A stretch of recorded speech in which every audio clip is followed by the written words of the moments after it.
Hi, everyone. Greetings all. We're in the Pure Worship book, page 213, the chapter I Will Dwell Among Them. This is talking about the allotment of the land.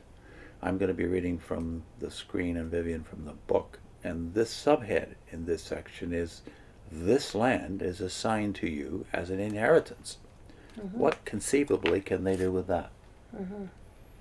Well, I've got to say, and I think I said it even before we finished preparing this, this has got to be the masterpiece of Watchtower mind control. Just look what they are able to implant in your head within 2 paragraphs here. Yeah. So let's read the paragraphs. This is paragraph 7 on 213.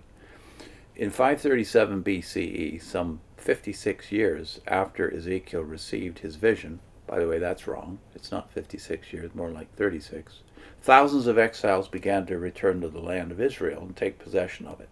Those remarkable events of long ago remind us of a similar development that has been taking place among God's people in modern times.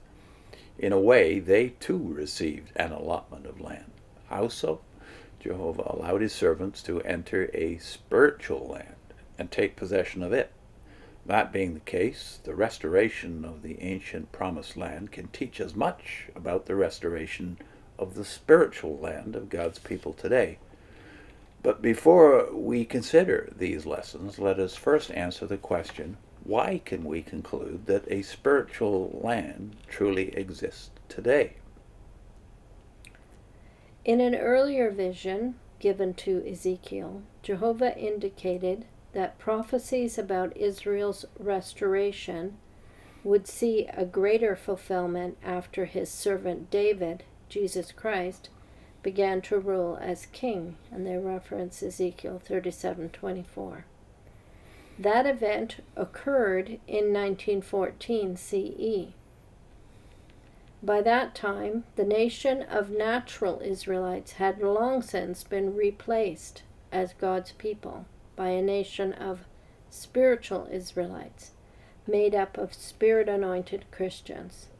And they suggest reading Matthew 21, verse 43, and 1 Peter 2, verse 9. However, Jehovah replaced not only the natural nation of Israel with a spiritual nation, but also the physical land of Israel with a spiritual land, or paradise. As we saw in chapter 17 of this publication, the spiritual land is the secure spiritual environment or realm of activity in which the remnant of the anointed ones has been worshiping Jehovah since 1919. And they had referenced Isaiah 66 in there. And tell you to go to earlier in the book, why 1919? In a box, yeah. We'll put in a link to that. As time progressed, those with an earthly hope, the other sheep, also began to settle in this spiritual land, while the spiritual paradise continues to develop and expand today. Its blessings will be experienced to the fullest extent only after Armageddon. No spiritual Armageddon, though. No? No. Well, as I said, it's a masterpiece of manipulation here, a perversion, a supreme perversion of Scripture. In a mere 2 paragraphs, how many times have they planted a phrase with spiritual at the front of it? 9 times I counted. I got 9 or 10. Yeah. And what are those 5 phrases that are all unscriptural that they've planted in these 2 paragraphs? Spiritual land, spiritual Israel, spiritual nation, spiritual environment, And lastly, spiritual paradise. so 9 or 10 mentions of spiritual blank, and then fill in the blank. And they've done 5 versions of it. Yeah, but then there's other phrases in there like earthly hope. You don't hear the scriptures talking about your earthly hope. Or replaced. You have been replaced now. Yeah, they've got the spiritual Israelites replacing the natural Israelites, which is a phrase in the question at the side. Or the natural Israelites. Israelites. Natural Israelites. Being Well, there's replaced, Israelites, yeah. and there's no spiritual anything in Scripture, is there? Yeah. So all 5 of these phrases are not biblical. But would you know that? Of course you wouldn't. No, you know what? I think repeating it that often, you just sort of assume it's there. Yeah. And it's in your head anyways. It's just repeat, repeat, repeat, and now it becomes truth. Yes, because it I becomes repeated truth. it that many It times. doesn't take this long. I mean, but this is overload. I mean, I don't think I've ever seen paragraphs more packed with the perversion we're talking about. Yeah. And it is deliberate, because I think somebody at headquarters who writes this prose, somebody knows that you have to do this in order to plant the idea successfully. And there's something else in here too, which we shouldn't overlook. At the beginning of 7, you've got a date. The date is the date of the return is right, 537, but the calculation about how many years after Ezekiel got the message is wrong. Then you've got, of course, the dates 1914. This is all leading up to the idea that 14 came, and that's when this spiritual reality, this spiritual paradise, began to be developed. You've also got the most important date nowadays, though, which is 1919. Yeah. And so what's supposed to have happened that year? That's when God chose them. So they entered the spiritual land at this point. But all of this calculation is an arbitrary calculation of theirs. So if they ever get rid of 1914, and they probably won't, because I don't know how they could without demolishing all of this. Well, they've done some amazing things lately. Yeah, they have done some crazy things. But this whole thing, the way they speak here, just makes language useless. Yeah. Because you could just stick spiritual in wherever you want. Why not spiritual Armageddon? I mean, that would just be an arbitrary add to it.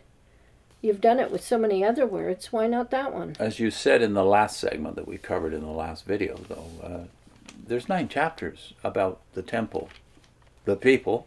Yeah. Not spiritual Israel, but Israel. Mm-hmm. And the Shekinah glory is in the middle of those 9 chapters, and then there's the distribution of the land. You've got to do something with it, and what you're doing here is absolutely abominable. So all the details mean nothing, really. They don't mean anything, because you just, in modern times, you just spiritualize what you want to and make that part spiritual.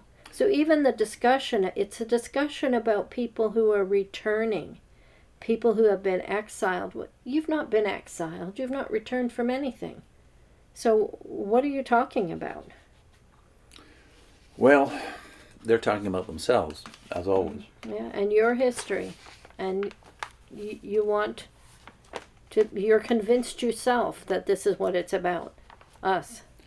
I can still see the fumes rising from your forehead.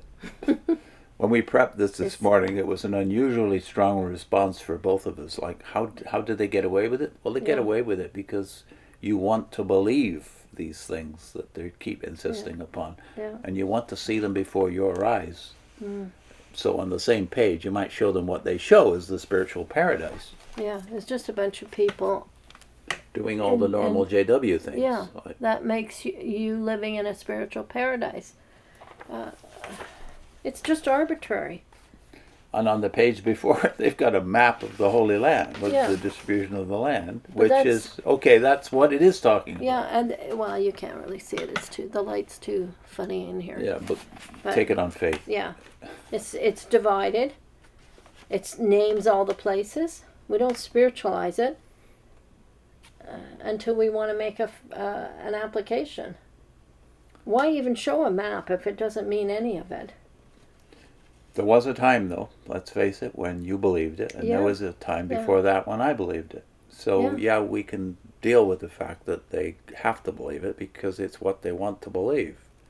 What's our links? Yeah. We are linking to 2 videos this time. The first one is the 1919 inspection. It's the video we did based on that box that they refer to here. 1919, okay. So Christ inspected them. Yeah. And what did he find that he liked, I think was the theme of the video. That's right. Christ found false dates, Xmas, the cross, and Russell cult. Yeah, what did he like? And so that he would choose them over anybody else.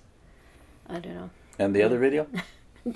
The second one is based on a Matthew text that they referred to, Matthew 21:43. we were going through the book of Matthew along with J.C. Ryle's commentary on it. It's Jehovah's Witnesses and others pervert the vineyard parable. So that's what the reference was to. The vineyard parable where Christ says that the kingdom will be taken from you and given to a nation that produces the fruits thereof. Okay. Yeah. What have they done with that? Well, yeah. J.C. Ryle, by the way, was a firm believer that the prophecies were about Israel and that the Gentile times were nearly over. But of course, he had the right view of what the Gentile times meant. These dates are a betrayal of that idea, which your founder originally had. The same idea that Ryle had, interestingly enough. See you next time.